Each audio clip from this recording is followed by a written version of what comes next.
These 5 British battleships fought through 2 world wars.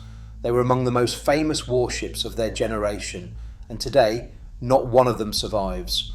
There are no museum ships, no preserved hull you can walk through somewhere, no battleship moored in a harbour for tourists to visit. All 5 are gone. One was sunk on camera, and the footage was kept secret while the Navy concealed the loss from the public. 2 were secretly disabled at anchor, while the Royal Navy pretended they were still operational. One kept going quietly for 6 years and was scrapped without anyone noticing, and one became the warship with more battle honours than any other single ship in Royal Navy history, across 2 world wars, and then ran aground on the Cornish coast on the way to the scrapyard and had to be dismantled where she sat. By the end of this video, you'll know exactly what happened to all 5 and why not one of them is still here. But before we keep going, this channel is closing in on 4 million total views. And I genuinely want to say thank you to everyone watching. Where in the world are you watching this from? And does anyone here have a personal connection to these ships? A family member who served on one? Someone who's been to Prussia Cove in Cornwall? Anything at all? Drop it in the comments. One quick thing before we start. These ships have nothing to do with the modern HMS Queen Elizabeth aircraft carrier. Completely different ship. These are the original Queen Elizabeth class battleships, launched during the First World War, still fighting in the Second. Keep that in mind as we go through them. Here's the thing that almost never gets said about this class. When the Second World War started in September 1939, these 5 battleships were already veterans. They'd already fought in 1 World War. They had already been torpedoed, bombed, mined and shelled, and they had come back. The youngest of them was launched in 1915. By 1939 they were old ships, and the Royal Navy knew it, but there was nothing ready to replace them yet, so they went back out.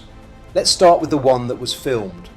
On the afternoon of November the 25th, 1941, HMS Barham is steaming through the Mediterranean as part of a formation with 2 of her sisters, the Queen Elizabeth and the Valiant.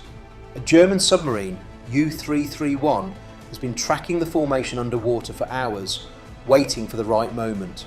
3 torpedoes hit the Barham in quick succession. She lists hard to port almost immediately. Within a minute or two, the list reaches 45 degrees. Ammunition begins cooking off. Men are sliding down the hold trying to reach the water, and then the forward magazine goes. The explosion is enormous. Barham rolls completely onto her side, breaks apart, and disappears. The entire sequence from first torpedo to gone takes under 4 minutes. 862 men die. Here's what makes the Barham different from almost any other warship sunk in the Second World War. The whole thing was filmed. A Royal Navy photographer was standing on the deck of the Valiant with a movie camera. He captured the listing, the men scrambling across the tilting hull, the explosion, the debris rising hundreds of feet into the air. The footage exists. You can still watch it today. But the Royal Navy classified it immediately. The official reason was operational security. They didn't want the Germans to know for certain that the Barham was gone. But there was a second reason: morale. Britain was taking serious losses in late 1941. Footage of a battleship being blown apart on cinema newsreels was the last thing the government wanted the public to see. So the families of the 862 men who died were told quietly and privately, and then they were asked to keep it to themselves. For weeks the families knew, the public didn't. Letters went unanswered. Men were listed as missing rather than dead. Wives, parents, brothers were told the news and then told to say nothing. When the Admiralty finally released a public announcement in January 1942, the footage eventually followed. It became some of the most watched naval footage of the entire war. The Barham is still there today, lying broken in about 900 metres of water in the eastern Mediterranean. She's a designated war grave. 862 men are still down there with her. Now here's the story almost nobody knows, and it involves the 2 ships that were right there when the Barham went down, December the 18th, 1941, 3 weeks after watching their sister explode.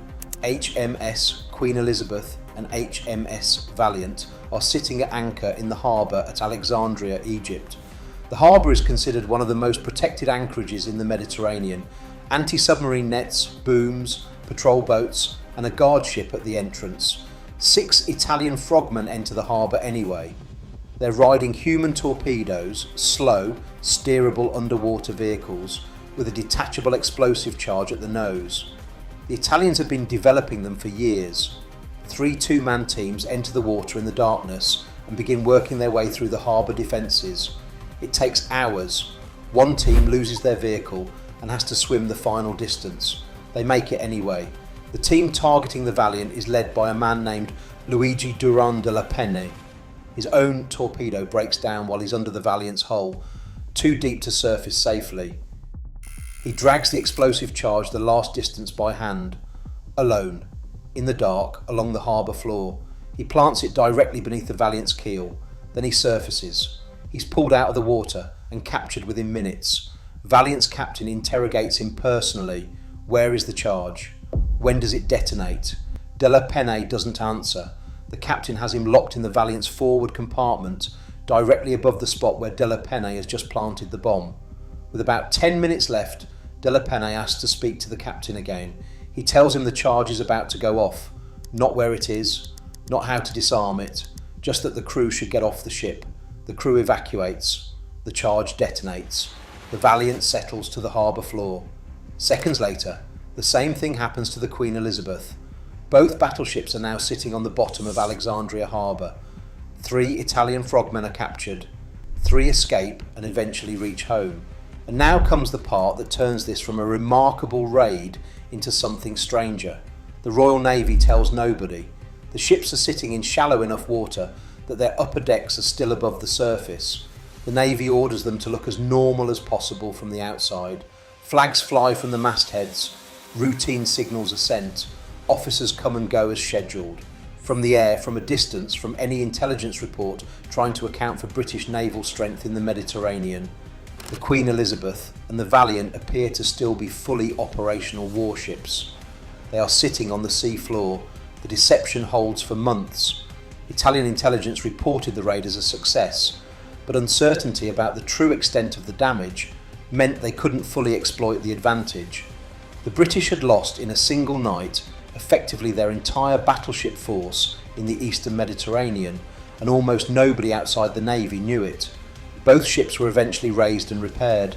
The Valiant returned to service in 1942, the Queen Elizabeth not until 1943.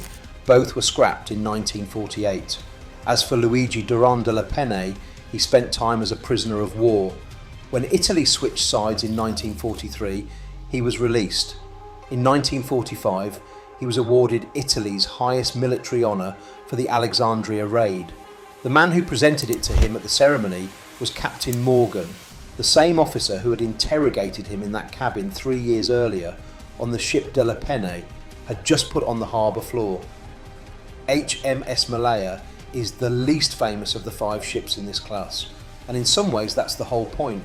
She was funded by the Federated Malay States, which is where her name comes from.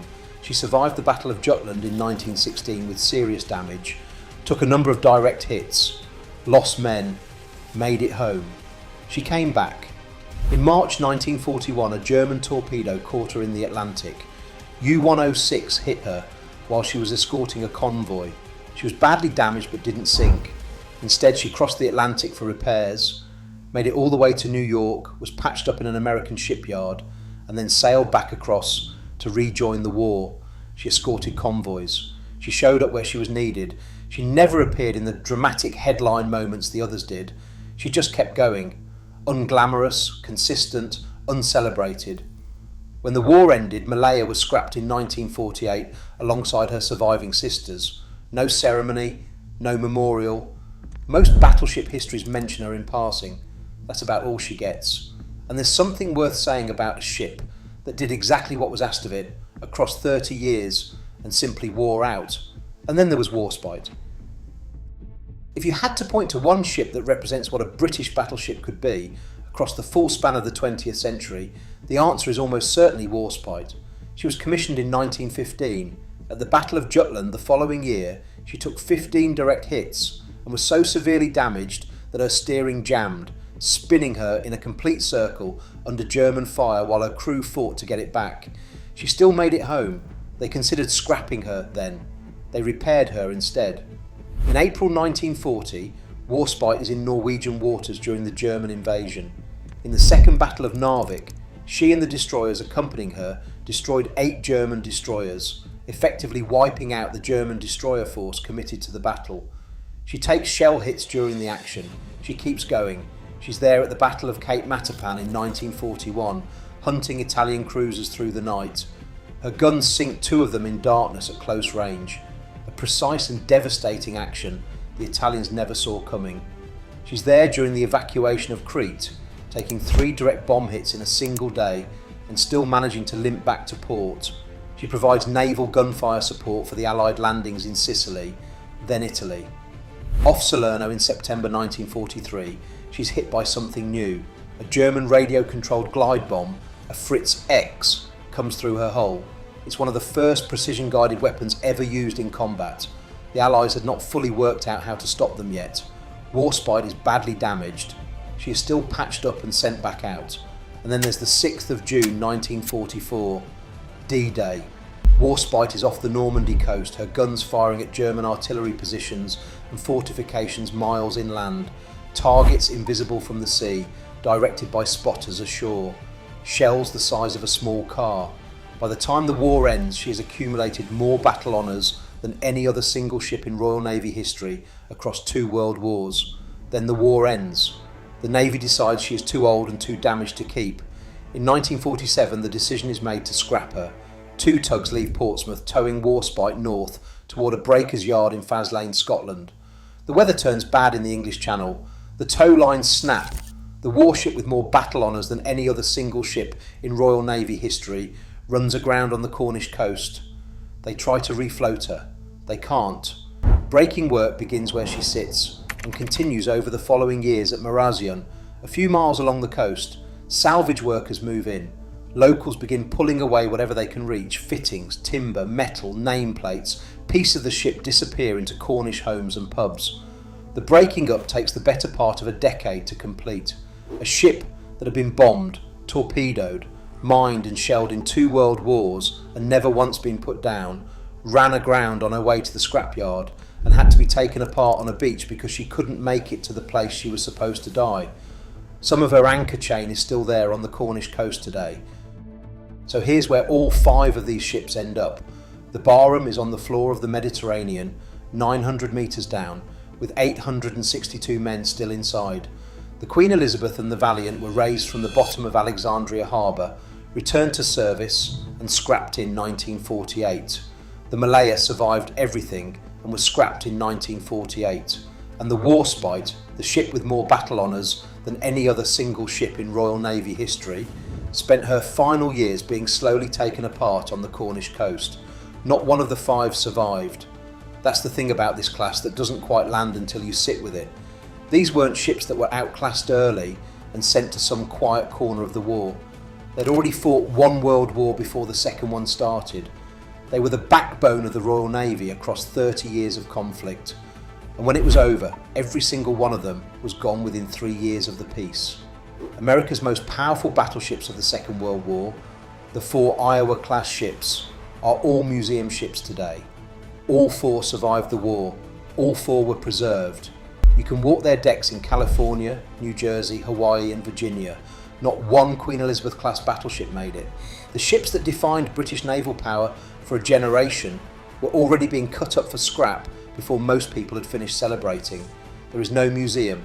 There is no preserved hull. There is nothing left of the class that fought for Britain across 2 world wars except photographs, footage, and a length of anchor chain on a beach in Cornwall. The warship with more battle honours than any other in Royal Navy history ended there. That's all that's left.